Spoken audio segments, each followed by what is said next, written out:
At Direct Service Overhead, we know how much trust you put in the individuals who have the privilege of working on the components of your home. We understand that a broken garage door is the last thing you want to be worried about, and most of the time, doors break at the most inconvenient times.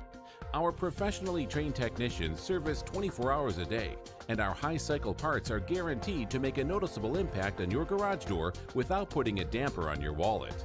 If you're looking for need of assistance maintaining your current garage door, our team has the experience and expertise to deliver the results you deserve. Give Direct Service Overhead a call today or visit us online to learn more.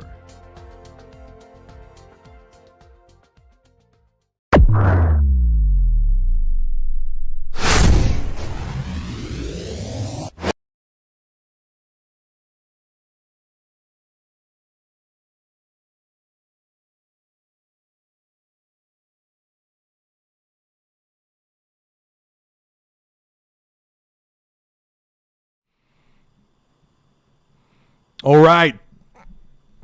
3, 2, 1. Yo, what's going on, Arkansas Razorback fans, SEC fans everywhere? Welcome to the one and only Pig Trail Network YouTube channel. I don't know why my mic does this thing every time. It resets itself to like all the way up, and I don't want it to do that. Okay, hopefully notifications went out like they're supposed to. I better share this to our Discord because I had multiple people tell me in Discord this thing did not happen. It didn't go through in our to those that are in our Discord. So I'll make sure I'll share that over there.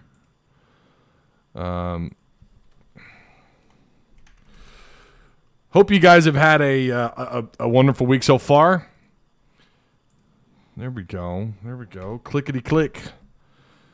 So Discord folks will know that we're here. I don't know what the issue is with these notifications. I don't have any power over it. I wish I did, but I just don't.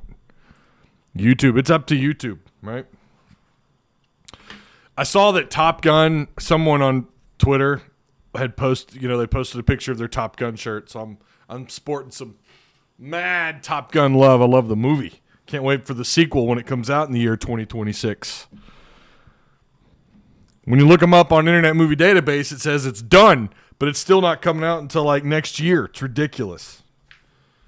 All right. If you guys have any questions, comments, whatever, please feel free to leave them. If you guys are new here, feel free to tap the subscribe button.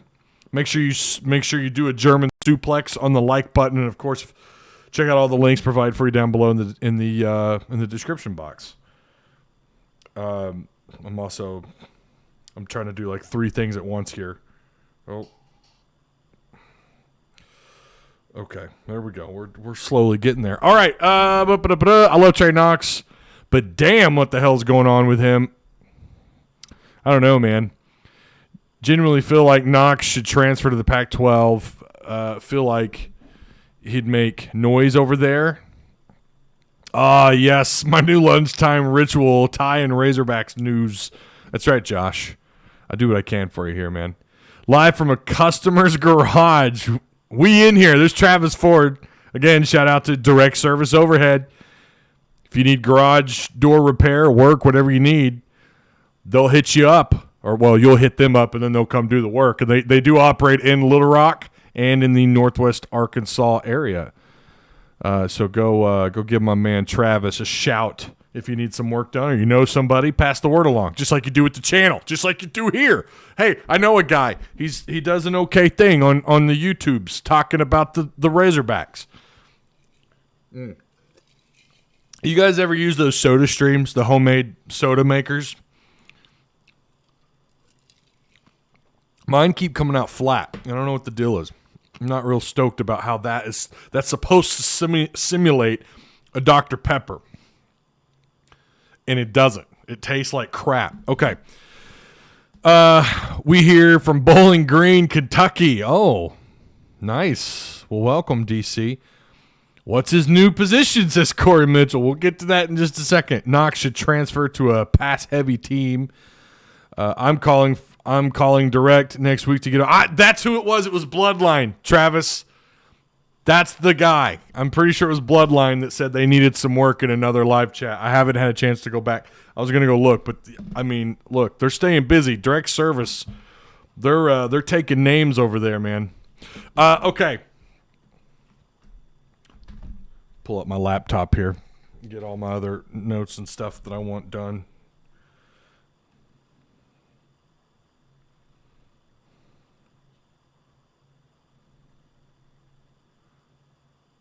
Okay.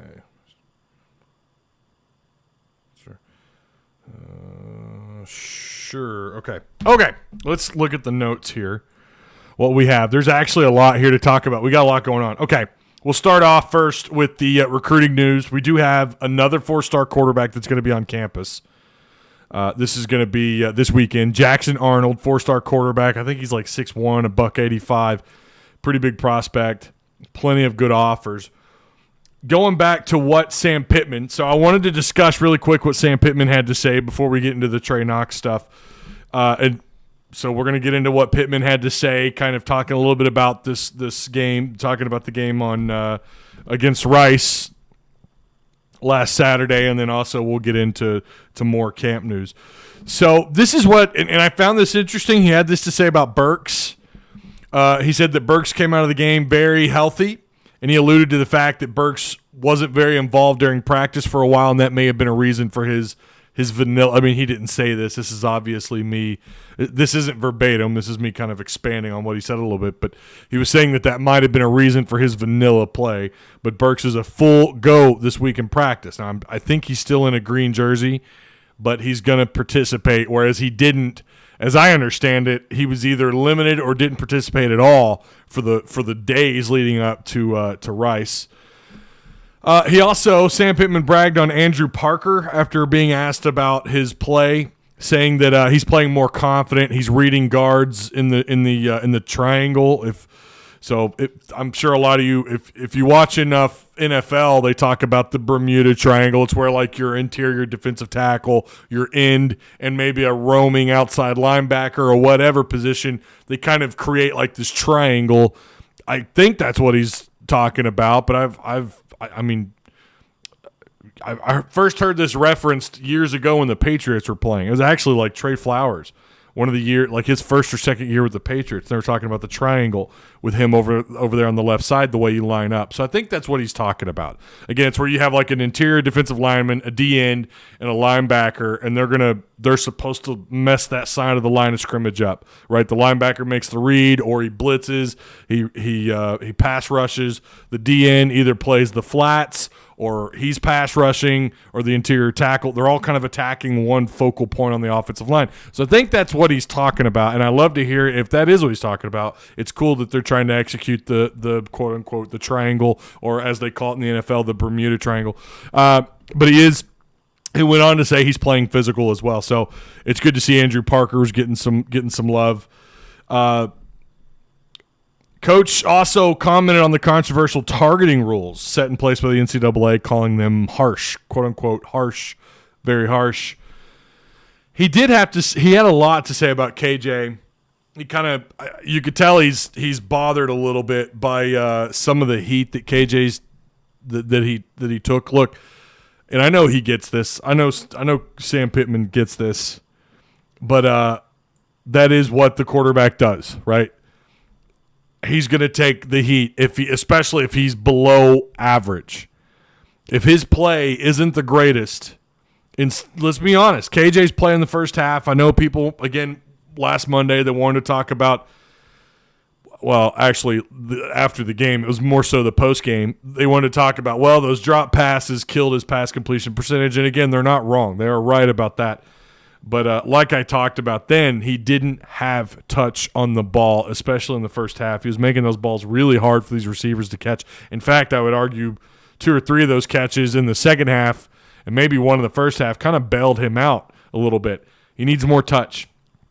That's a part of passing mechanics. When you hear them in the NFL, when you hear them talk about that in the combine, if you guys ever watch the combines and they talk about quarterbacks, they talk a little bit sometimes about passing mechanics, and a part of that, it's not just your wind up to throw the ball, it's also the touch on the ball. You know, are you trying to break your receiver's hands on a simple check down throw, on a little 10-yard hitch route or a comeback route? Like, are you trying to blow him away with a super high speed, fast pitch throw, or are you trying to just put enough touch on the ball where he can make a better play on the ball and it's easier for him to catch? KJ in that department struggles. He did last year. We talked about it a lot. Hopefully, I would like to see some improvement on that, but we didn't see any in the first half. But what happened, the good news is in the second half, the touch on the ball got a lot better. It got a lot better. And also, well, I'll get to what else Sam Pittman had to say about KJ here in just a second. He said, too, commenting on KJ, that we have the right quarterback to win. Clearly, KJ, he's got a pretty long leash. I think it's longer than most people realize, and I kind of had this feeling, multiple people around media have said it, and I think Sam Pittman has kind of hinted to it a little bit here and there. He's got a pretty long leash because I think they've just got confidence that he is the guy. I mean, he made that statement he made that statement on Monday that he is the guy that can set them up to win, and I think they're right in terms of his experience and his skill set to this offense. We don't know about Malik because we haven't seen him this year. We haven't seen what kind of progress he's made. We saw him back in the red-white scrimmage, but that's been months ago, right? That's been months ago. In the final red-white scrimmage, that was the last time we saw him, like the public got to see him in that kind of setting. So, yeah, I mean, we have to go with what Coach says because we don't know. We don't know how he would have handled that first half, if he would have been any better or any worse. I will say I'm not buying the company quote that, the first half just got too ugly and they weren't able to put Malik Hornsby in. Again, there's a lot. Let's read down here before we get to that. He was asked about Coach Pittman. Now, this is, I think it was it Tom Murphy that asked this question? He asked about the lack of vertical routes, the lack of deep ball throws, right? To which Sam Pittman replied, we were going, this is what he said, this is the quote, we were going 3 and out, 3 and out, 3 and out. You're not going to throw a lot of deep balls. You're trying to figure out how to stay on the field. Now, I get what he's saying, and I agree with that. Like, you're trying to, maybe you feel a little more comfortable calling a certain set of plays when you're up against a certain set of circumstances. And in this case, I don't think they were real confident in KJ's throwing ability in the first half. That might have been why we didn't see the more vertical routes, more verts, quote unquote. That might have been why they weren't super confident. He didn't, of course, say that, but I think that might have been a part of it. But I think a bigger part of it was they were saving. They don't want to expose themselves to Texas. Let's not sit here and kid ourselves. That's why we didn't see Malik Hornsby. Come on, you're going to tell me that we're going 3 and out, 3 and out, 3 and out? You're just going to run those same 5 or 6, I don't know how many different plays, but they certainly looked like really similar calls over and over. First down, I think they ran the ball, on 4 straight first downs, they ran the football. Now, some of that probably was RPO and KJ deciding to hand the ball off, sure, but how much of that was directed, right? When you look back on how many times they ran the ball, especially on first downs. And like I said, last week, you got to establish the run, but the run wasn't as effective until the second half, or unless KJ took the ball and ran. Now, second half, it got much more effective, and they did manage to put some yards up in the first half. I'm not saying they didn't. I think they had 50 of total yards in the first half. A lot of that was on the ground. But it looked to me like they were able to pick things up in the second half, and it looked like when KJ was comfortable, then you started seeing a little bit, further, deeper routes being ran. We got some super chats here. Hang on. Mr. T-Dub listening from Branson. Hey, you're just north of us. Hogs by 3 this Saturday. I'll be there. Do a 747 on the like button. Nice. From the top turnbuckle. Let's fire up the super chat. William Watkins, what's up, man? Beat the heck out of Texas. He says, I agree. 110%, sir. I agree. Thank you guys for the super chats. And it is open. They always take priority. But I will read your comments, the other comments, I swear, here in just a second. So getting back to kind of what I was saying, I think the reason why you didn't see Malik, the reason why you didn't see more vertical routes, why you didn't see more deep ball throws, it's not because KJ can't do it. By the way, Sam Pittman told the media Monday, oh, yeah, he can throw the deep ball. He can do it. There's a reason. They don't want to show their hand to Texas. And I think the first half did not go the way they thought it would. I don't know how much of the first quarter was scripted plays. Like I said Monday, we know Petrino liked to run those scripted plays. And when they didn't go his way, it seemed like he always had a plan B. I don't know if they had a plan B, whether they were running scripted plays or not. Has the media ever asked them that? I'm curious. Has anybody, Tom Murphy, Clay Henry, Ty Richardson, has anyone ever just straight up asked him, like, do you guys run scripted plays, yes or no? And if so, when and how often? Do you come out in the second half and do that? Do you do it in the first? Whatever the case may be. But I'm just curious because all 11 games, this offense has gotten off to slow starts. I don't know how many of you guys said in the postgame show, why are we just a second half team? Apparently, maybe that's going to be the case as long as KB is the offense coordinator. I don't know. I don't know why they do that. It seems to me like there's got to be something to it, right? It's got to be scripted or something. I don't know. But I do think, again, especially when he went back and said KJ can throw the deep ball, Hogs by 90s. Oh, living the dream. I appreciate that, T-Dub and Will. Thank you for the super chat. Again, I'm going to stick with my guns, and I think they were holding back. And again, when you're going 3 and out, wouldn't you as a play caller try something different? Like, wouldn't you try to stretch things out, stretch the field out, go deep on first down, try something? Because clearly what they were doing for those first several drives in both quarter one and quarter two, they weren't overly effective. Again, and go back to any point last year, not just when when KJ was the quarterback against Mizzou. Go back to any game. They would try the long ball. I mean, you go back to Georgia. When things weren't working, they tried the long ball to Treylon Burks. I think that was in the first quarter. But still, like, you could tell they were getting a little stressed on offense. Like, we got to figure something out. They went with the vert. They went with Treylon Burks down the sidelines on what I think was a go route.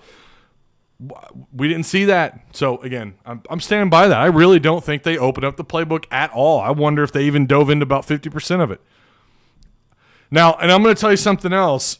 A lot of people were complaining, I was too, about how often Rice was hitting the ground. I think some of that was because it was probably well over 100 degrees on the field. It was 90 degrees or something in the stadium. I had friends that were there, and they all said the same thing. They were just sweating their asses off.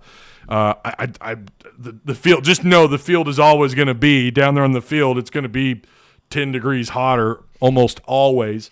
So I'm sure it was over 100. I'm sure some of that was, they were maybe a little bit of heat exhaustion and what have you. But you're going to run into more of that, even during the cooler temperatures, especially with the way Kendall Briles runs his offense. The veer and shoot, the way he wants to run it, super fast. Big man Ross, thanks for the super chat, my man. He says, let's beat Texas. First super chat. Well, is this your first? No, that's not your first super chat. You've done the super chat before. Also, shout out to the Patreon supporters as well. I appreciate each and every one of you guys. I do. Goes a long ways. It really does. And, okay. Got to highlight where I was at. Also, Sam Pittman was making a mistake. He made a mistake on Monday. I don't know if you guys caught this, if anyone was watching, or if you went and watched or listened to what he had to say to the media. But he was getting defensive back Deshaun Jameson and running back Bijan Robinson on special teams. He was mixing them up on special teams. They both wear number 5. It was probably an honest mistake, but he was talking about how Robinson, he'd never seen a running back have so much work, such a heavy workload with special teams. Although Darren McFadden had a pretty heavy workload when he was here. So did Felix Jones. But, yeah, he was mixing them up. They don't both, like Bijan Robinson does not, like these. I get it. These two guys, they wear number 5. I think he was getting them mixed up. So if anyone else caught that, but when he said that, I was like, wait, no, what research I've done at this point in time, he doesn't return punts. Robinson, he's or Deshaun Jameson. Am I mixing them up now? See, it's kind of simple to do, even just by reading their names. Okay, also, he was asked, and I thought this was a really good question. Someone had asked about Hornsby, just bringing him up, and Sam Pittman's reasoning for not playing Hornsby, and I briefly discussed this a second ago. But his reasoning for not playing Hornsby in the ball game was because they got mixed into a bad first half. He's not wrong. Like I said, I don't blame anyone if you feel most comfortable with your QB1 who knows the playbook, whatever plays you're wanting to call or however much of the playbook you want to utilize. I understand keeping KJ out there, especially if you're running a more restricted offense than what you would normally run. Again, because you don't want to give Texas everything you got. I do think that's probably, I get it. I'm not calling BS on that at all. I think that probably that did factor into their thinking. Why we didn't see him in the second half, I don't know. I mean, I do know, but I think I know, right? Let me read chat here really quick. Let me read the chat. Let me scroll up. Knox will hit the transfer portal, no doubt. Sucks, but when you can't break into the 2 deep, year 3, that's just what it is. And I agree. I mean, this guy has struggled to make it onto the field in this offense. Now, I mean, I get it. We all, like Chad Morris, horrible. You see what job he's doing down in Texas as a high school coach. He managed to screw things up there really quick. God. It's just amazing. But, yeah, he did well in that offense. Knox did well in his freshman year. Let's see. Shooter Race Gaming. I've been watching the Texas versus Louisiana game over and over. I feel like if we can't get KJ to have some accuracy and touch and complete some passes, we have a chance this weekend. Wait. I feel like if we can get KJ to have some accuracy, okay, and touch and complete some passes, we have a chance this weekend. We're gonna talk about that Friday. We're gonna dive into Texas on Friday, and I've been watching, doing a little bit of research. Oh, Ross is on lunch too. You guys don't get in trouble now at work. Maybe Trey should go to Knoxville. I don't want any of our talent to go to the Pac-12. Chris Montrell says Knox should transfer to a pass-heavy team. I already read that, though, didn't I? Will says we need to give KJ the green light to run the ball if he has a lane. I don't know if he has that freedom. His legs, I mean, he's dangerous. As a runner, he's dangerous. Now, he's not as fast as Malik Hornsby, sure. And I still think Malik Hornsby could be a 4.4 guy. I mean, he just looks so fast. I mean, when you watch him, what little we've seen of him, and I've seen some other practice videos too. He's just like, he's so fast. You know, I don't know who else to compare him to. I know some people compared him to RG3 in his speed, and maybe he can come close to that level of talent in this offense. I don't know. I'm not going that far, but I certainly think that his speed is something to really witness. It's special. KJ, more of a physical runner, right? Rice is located in Houston, Texas, one of the most humid places in the country. Some of those drops were staged. Oh, without a doubt. I mean, yeah, they wanted to kill the momentum for sure. Oh, this flat Dr. Pepper is terrible. I should just drink water. Christian Johnston with the $5 super chat. Hey, man, appreciate that. I think we play better against Texas, and I agree about not opening the playbook. Hope to get back to you on the show again soon. First super chat. Well, hey, welcome. Appreciate that, Christian. KJ is mobile and big, 2 pluses. He's so physical because he runs through defenders. He runs through tacklers. I would not want the responsibility of trying to. And I'm a big dude, and I was kind of big in high school. I think I was listed at like 6'2", 6'2.5", 265. I wouldn't want any part of KJ running at me. That dude is big, strong, physical, and can move really well. Rice's linebackers, we're talking about how 6'3", 250. That is a big human being coming at. He didn't lose that weight, did he? Did he lose the 245 pounds or whatever he checked in at the beginning of fall camp? I don't think so. I could be wrong. I don't think so. Ty out here living off super chats. Appreciate that, man. It was very hot Saturday. My blood pressure made it worse. I feel you. I've been to those games. KJ has tree trunks for legs. He's just a big human being. He's just a large human being. He's big. You know, I mean, I don't know. They need a sign that says, yeah, if we stop Bijan Robinson, it's a dub. Bijan Robinson's going to be a handful. That dude is going to be a handful. He definitely stands out on film without a doubt.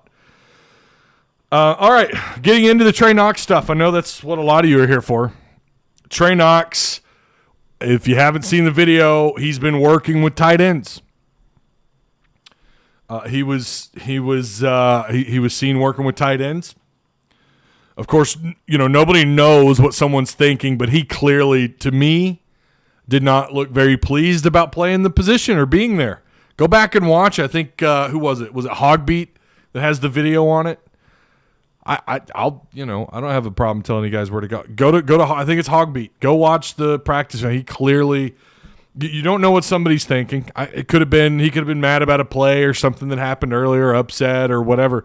But generally, Knox, the footage I've seen of Knox in practice is he's usually got a smile on his face, but he's dialed in. You know, maybe he was upset at it himself. I don't know, but you got to imagine someone who struggled getting on the field year two after having what you could call kind of a breakout freshman season, not really making the field much or playing much last year, or not getting very many targets, that is, to this year where week one you're a non-factor and now you're moved to tight end. I can understand.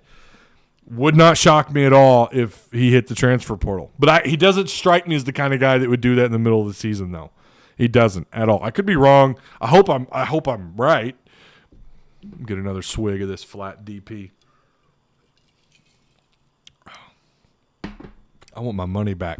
I want my $100 and however many dollars we spent on that soda stream. I want it back. So with him playing at tight end, there's so much going on at that position. They're really desperate. Listen, he's got the frame. Okay, yeah, could he use some weight gain? Sure. He's going to have to learn to block differently. We're not blocking 5'11", 190-pound defensive backs or 6'1", 200-pound safeties. Now you're dealing with the trenches. Now you're, and I'm sure they won't put that load on him. I don't know that you'll see him do that at all this year, at least not lined up on the line of scrimmage. Would it surprise me if we saw him come out at tight end against Texas?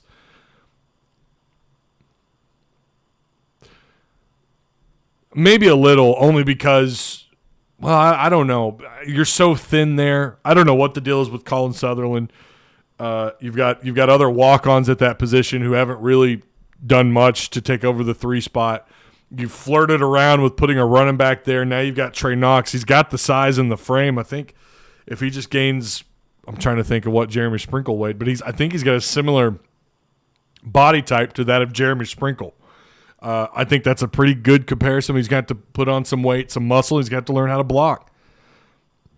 And in this offense, you're going to move around as a tight end. You're going to go in motion. You're going to block out.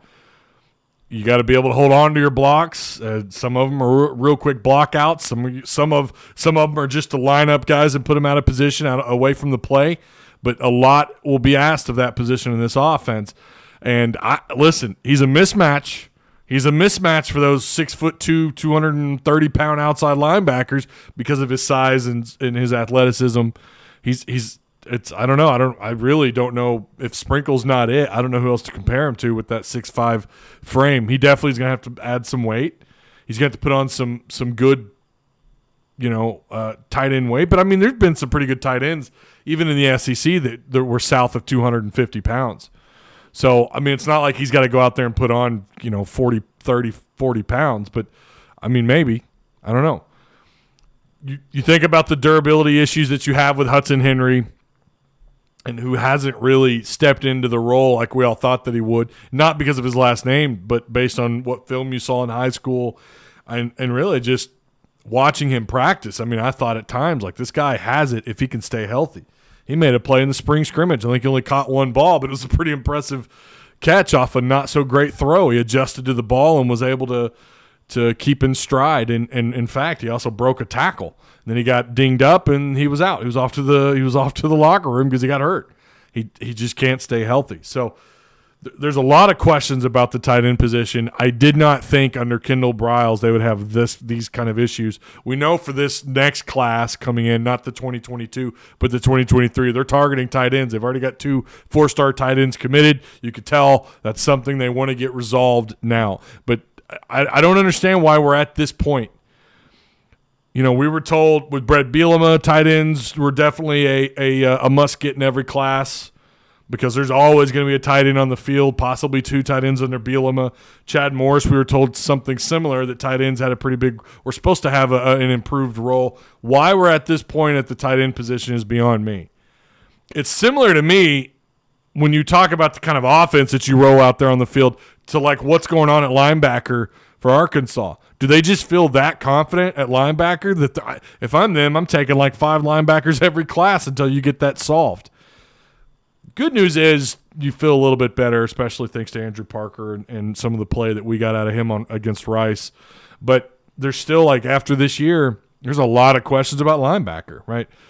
So it feels like too little too late, like you're just now going after and emphasizing on tight ends, making them a big part of your recruiting plan. Why wasn't that the case, year one when Pittman got here? And I'm not putting this on Pittman. There were a lot of needs.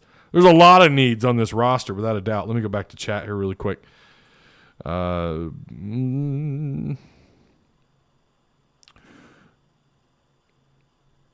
Bajan Jackson over Bajan Robinson.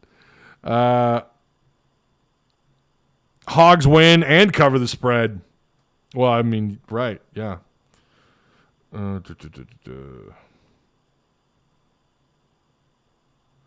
Yeah, they're going to have to limit Robinson. Yeah, and we're going to talk a lot about him on Friday.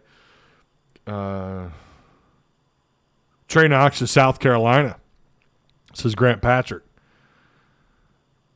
Go back to Stepp, the guy that recruited him.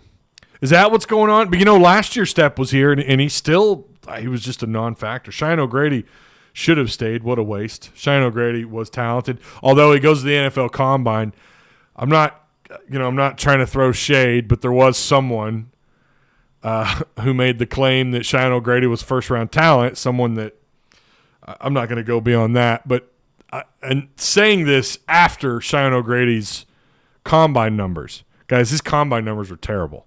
He was not a first-round tight end.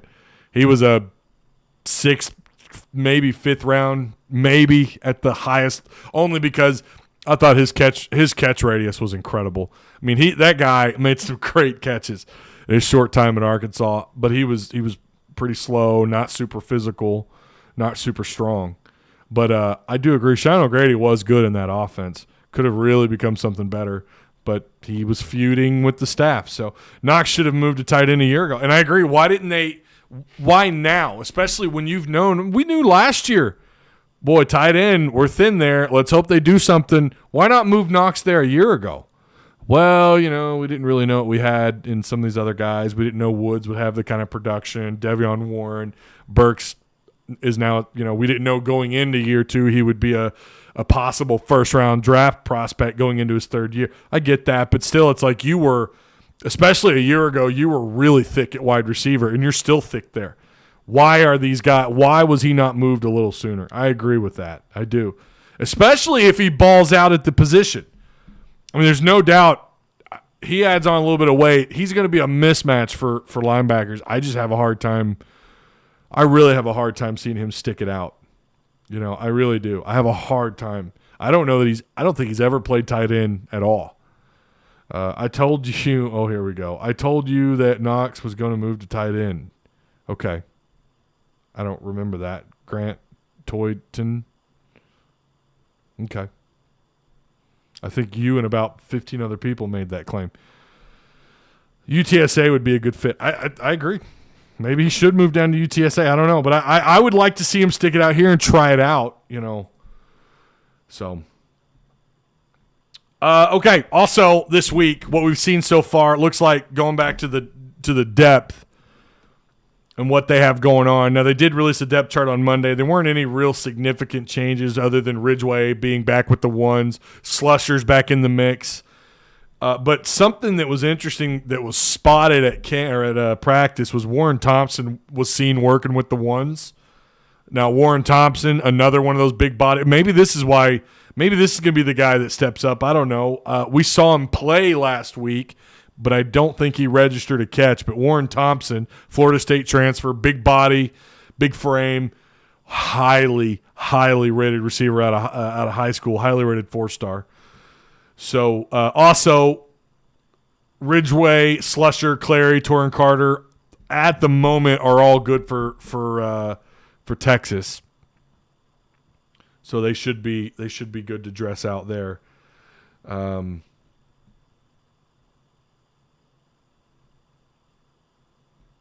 Yeah. So.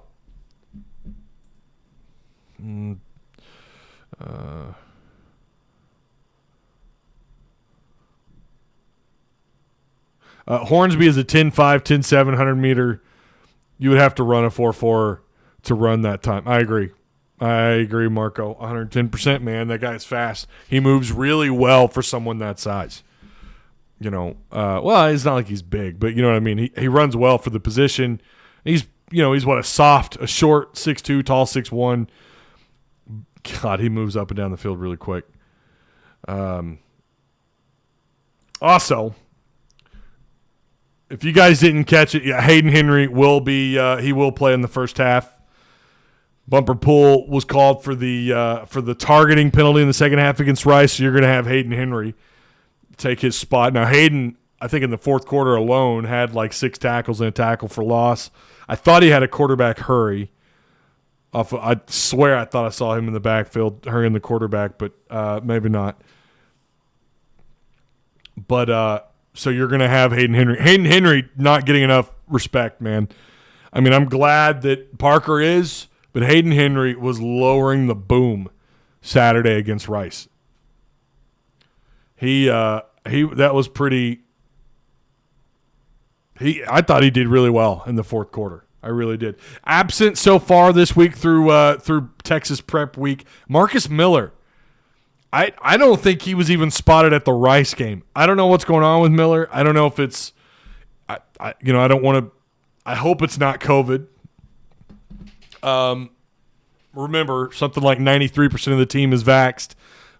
So if he has it, hopefully he gets over it really quick. He's young, healthy. But I don't know what the deal is with Miller. And Miller is someone who came in against LSU and did a decent job as a true freshman. Because, you had, 75% of your defensive line wiped out thanks to contact tracing from COVID against LSU, and you still should have won that damn game. But he came in and played and did, I think, an admirable job. He didn't stand out, but he's a true freshman. You're talking about an 18-year-old kid. I really had high hopes for him. You remember he came in with Treylon Burks out of Warren. Hopefully it's just something not serious. I don't know. If it were a family issue, we would know. But as far as I know at the moment, and I'm going to try and do a little bit of research before Friday to figure out what's going on with Marcus Miller, but hopefully it's nothing serious and he's still a Razorback. I really want to see him grow here. I think he's got – I'm not saying he's top 3 round prospect, but he could develop into a pretty good playmaker here at Arkansas on the defensive line. So, again, hopefully it's nothing serious. And Marco Avant, we know, is out for the year. And, so right now, as far as health, you're looking pretty good. You're looking good going into Friday or going into this weekend. Also, let me read chat before I read this next thing here really quick. Coach O's on the hot seat. Yeah, he was on the hot seat coming in. I think if they miss a bowl game, he's gone. But I think if they finish under like 9 wins, he might very well be gone. We need Hayden at his best against Texas, against the Texas run game. I agree. By the way, how in the world did Craddock end up as an offensive coordinator at UAB? They are a decent team, and to hire Craddock just perplexes me. I don't know. I'm not sure. Mark McConaughey says it makes sense for him to move at his size and speed. Looks like a tight end, not a wide receiver. I mean, I think he has the body of a wideout, but a thick wideout, like someone, with a pretty wide frame. And we know his catch radius with those long arms and big hands. I mean, we know he's got a decent catch radius. He's got pretty long arms for someone who's 6'5".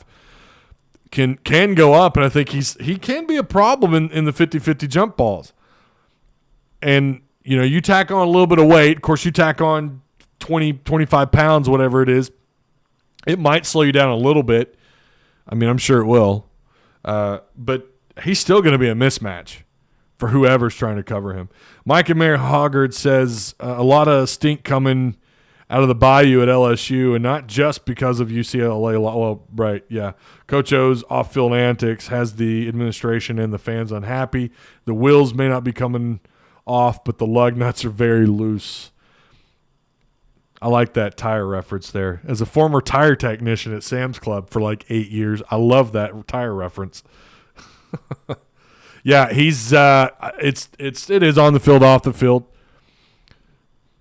LSU fans, if I'm LSU fans, I'm nervous about what's about to happen. But then again, what does it matter? What does it matter? I mean, they're just going to go out and hire, Although, to be honest, when they hired Ed O, I didn't think he'd do anything special at LSU, and he did manage to have one really great year. I mean, Hog fans would kill for that right now. What, you're on the hot – well, I mean, like I said, the off-the-field stuff for Ed O is pretty serious.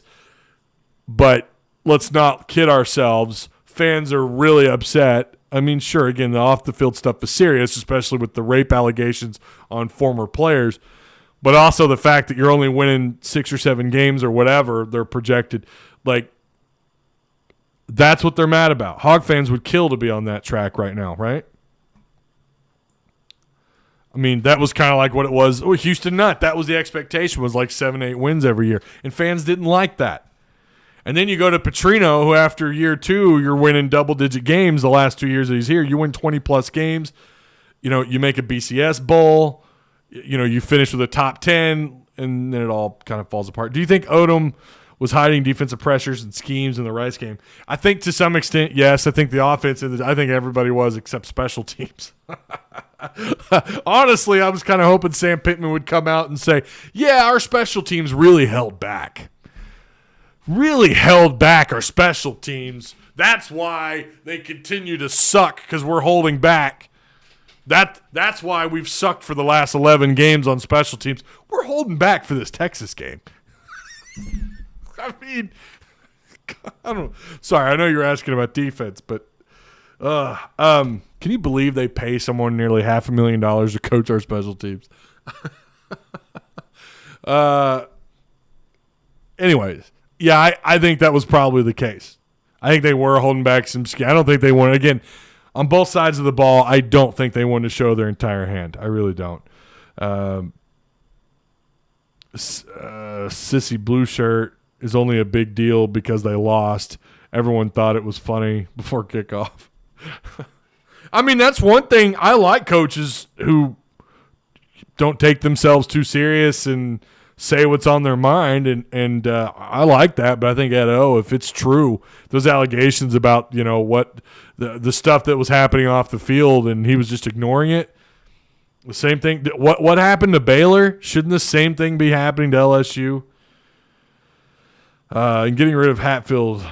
Oh yeah, getting rid of Hatfield wins nearly 10 years, and Frank runs him off. Says Hogwood. Mike Mary Hoggart says Sissy Blue Shirt was nothing compared to what's been coming out down there. Yeah, that wasn't anything. The Sissy Blue Shirt thing is just Twitter fodder. That's all that is. That's Twitter fodder.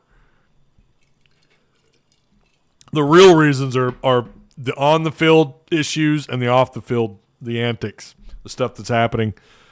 What are we up on? 46 minutes? Okay. Imagine having the type of talent that LSU has year after year and not being a top 10 team. Yeah, and up until this year, you could say the same thing about Texas. And is Texas really a top 10 team? Was the team they beat last week in Louisiana, the Raging Cajuns, are they really a top 25 team? They're going to have a lot of questions. Well, maybe not, because then again, maybe that performance against Rice is a reflection of what could be coming. I don't know. Maybe Arkansas is still down. Maybe it's not going to rebound the way that we thought that it was. But I think that I still think they were holding back. I really do. I think play calling. I think they did overlook Rice. I think they've been prepping for Texas because Sam Pittman knows how huge this game is. He's underplaying it to the media. He's underplaying it. They asked Sam Pittman about if he was aware of the rivalry. And he went on something about, when I was in Oklahoma, he kind of talked about the rivalry a little bit with Oklahoma and Texas, but he really didn't talk up the the Arkansas-Texas rivalry at all. He underplayed it to the media. He knows this is an important game. And someone's going to say he's not that type of guy, but he is. I mean, we've heard him last year. He undersold a lot. If you notice, he's that kind of coach. He undersells. And that's okay. You would rather someone that undersells and overperforms on the field, right, than someone who or over. You would rather that. You'd rather someone who undersells than oversells, and then you get a bad product on the field. I think that's kind of his. I think that's what he likes to do. He'll brag on players. Feel pretty good about what they're doing. He's just kind of reminds me a little bit of Petrino, a little bit. Only, Sam Pittman's got that good old boy twang. He's a good old boy. He's a blue collar guy. But Sam Pittman and Petrino kind of remind me of that. They're similar, I think, where they don't want to oversell or overpromise. Well, Tyler looked really good. Tyler Wilson threw the ball really well. You guys remember that? How Houston Nutt was just always loud. And defensive end Trey Williams was also spotted on needing help after a fastball period. He was limping off the field.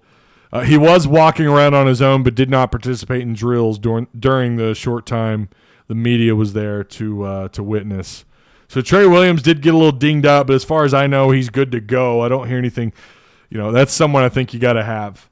You got to have Trey for Texas. So we'll hopefully get an update maybe tonight on Sam Pittman's show. Maybe someone will ask the question how he's doing. I would love to go to the Catfish Hole to the Sam Pittman show. I thought about calling down there today to see if I could get tickets. We don't have softball practice tonight for the girls. I really thought about calling them up and seeing if they got tickets left. I'll go. And I'll ask a question. Coach, did you guys hold back last week play calls or not? Answer the question so I could report back to my show on Friday and let my audience know, because they're damn sure not going to give me a press pass.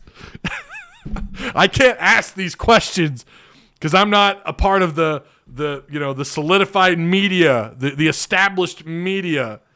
So I'm going to ask you right here, Coach. Did you or did you not hold back, pull some punches, whatever you want to call it, against Rice so you couldn't show too much to Texas? And then a follow-up question. How big he's going to get that question anyways. He's probably already answered that amongst the public.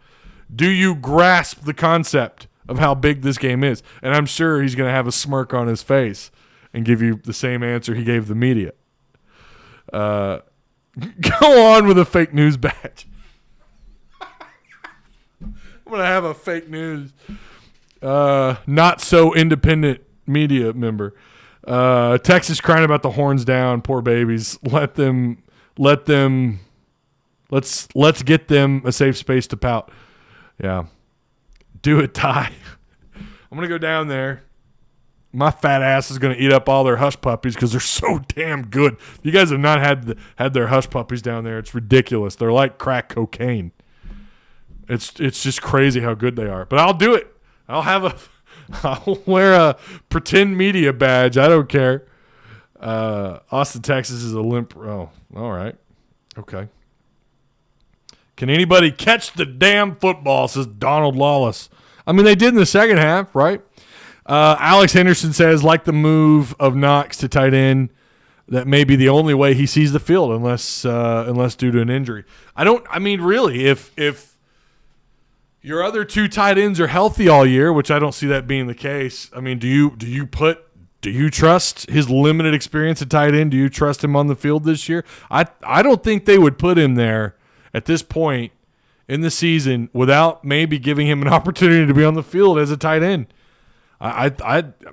It would surprise me a little because it's a little unorthodox to have a guy all of a sudden move to that's a pretty big difference it's a huge difference between a wide receiver and a tight end.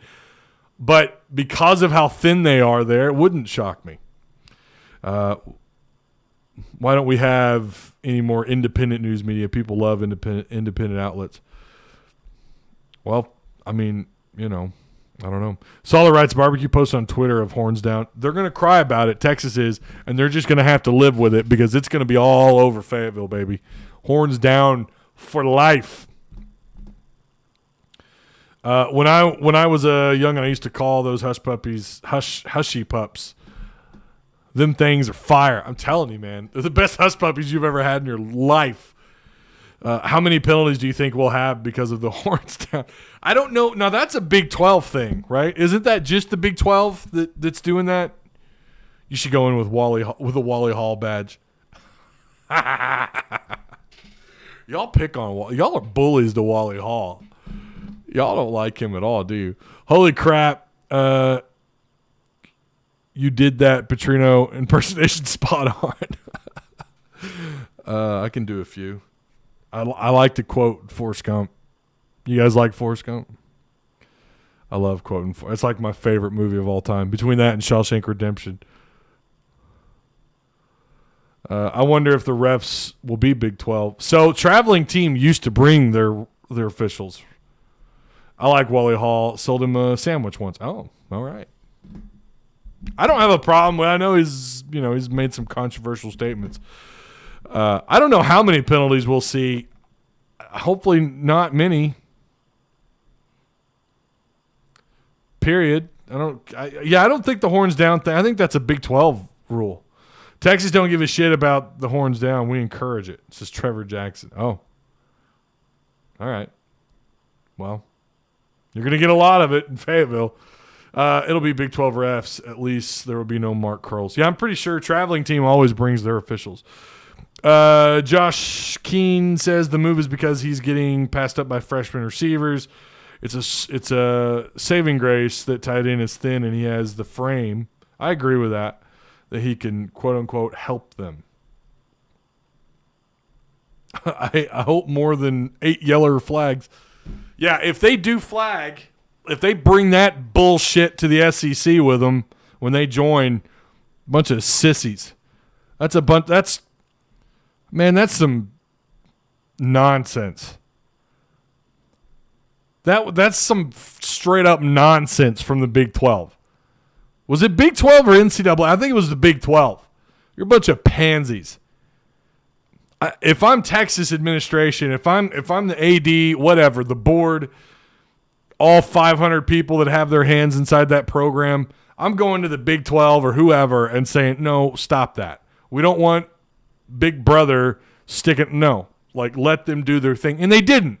As far as I know, they didn't. They let that BS go on. It's ridiculous. No wonder why the Big 12 is crumbling again. Bring it on, Texas, with your sissy orange shirts.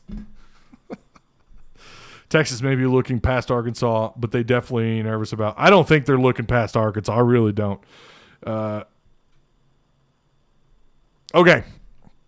What are we at here? 56 minutes. Again, shout out to our sponsor, Direct Service Overhead. They work in Little Rock in Northwest Arkansas. Give them a shout out. Their link is provided for you in the description box if you need work done on your garage door, if you need repairs or need it replaced. That's the company to hit up. Shout out to the Patreon supporters and all you who are in chat today. No chance they're looking past Arkansas. Yeah, no, they're not looking past Arkansas. I don't know why. I'm hearing that more and more that Texas is. No, they're not. They're not overlooking Arkansas. I promise you that. Sarkisian is kind of underplayed it as well a little bit, but there's no doubt in my mind they know that this is going to be a hostile environment. I don't know how many fans are going to be there. That's the thing I was going to ask you guys. I try to do this every show, and I always forget. But will they be north or south of 70,000 people in the stands? I know they're sold out. I know tickets sold, but there's a difference between tickets sold and the amount of people that actually show up to the game. So I want to know what you guys think. Will they be north or south of 70,000 in attendance for this game?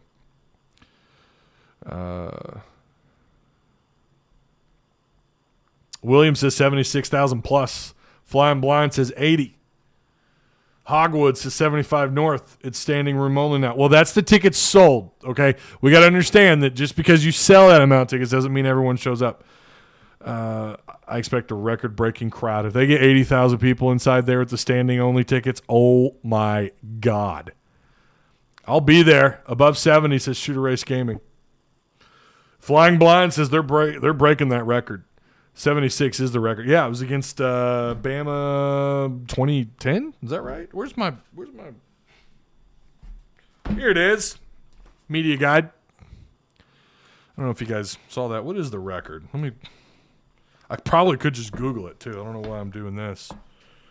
Where is it? Well, I should have looked it up beforehand. I'm pretty sure it was Alabama 2010, right? Or 11? Well, I'm not going to. We'll just Google it later, and then maybe in Discord. Okay. All right, really quick, I'm going to give you guys the if you want to join our Discord, you have to edit the Discord invite. But here you go. Anyone who wants to be in on Discord, there it is. We do high school. Well, I do. It's a one-man show here. I do. We'll have high school scores either Friday night, Saturday morning. For those of you who keep up with high school football, we'll have those scores. And, of course, just good old-fashioned freaking out and panicking during the game. I'm thinking Coach Muss would be the streaker. So we're going to have a streaker in this game. Odds of a streaker this weekend, probably pretty high. Bama 2010 9-year-old trip, decided not to go to that one, and I still regret it. Redemption time. There you go. Ty, did you change your mind about Auburn after seeing them play this week? You got to remember who they played, but they did look better on offense than I thought they would. They did look better. They look closer to what I kind of thought they'd look like a year ago on offense, but we have to keep in mind who they played. And I know you could say the same about, some of the other teams like Arkansas playing Rice, but I don't know. I want to see them do that against a quality opponent. Yeah, Akron has one win in didn't they have just one win a year ago? Weren't they really bad? Will says actually no, 76,700 is the record versus Tennessee in 2006 game day. Was it? See, I thought Alabama a couple years later broke it. Will, we're going to have to do some research, man. I'm going to have to look that up now. But that sounds about right, though, because I remember that. I remember D-Mac went off in that game. I'll never forget that. It was the red, white stripe game where whatever section you sat at. And they're doing that this weekend, by the way. Okay. Thank you, guys. Again, shout out to our sponsor, Direct Service Overhead Service. If you need any additional information about them, their link is provided for you down below in the description box. They're also in our Discord. If you go to our sponsors, PTN sponsors page on the Discord, it's provided for you there. Also, if you want to join Patreon, that link is available to you, along with PayPal and everything you need to know. Right? I think my Twitter, everything is down there in the description box. So. The official attendance record is Bama 2010. I thought that's what it was. I don't know. Either one of those games wouldn't shock me. Until Friday, again, we're going to do our breakdown on Friday. I'm excited for that show, and of course, we'll have our post-game show as well. So I will see you guys Friday. Have a good rest of your week. Go Hawks.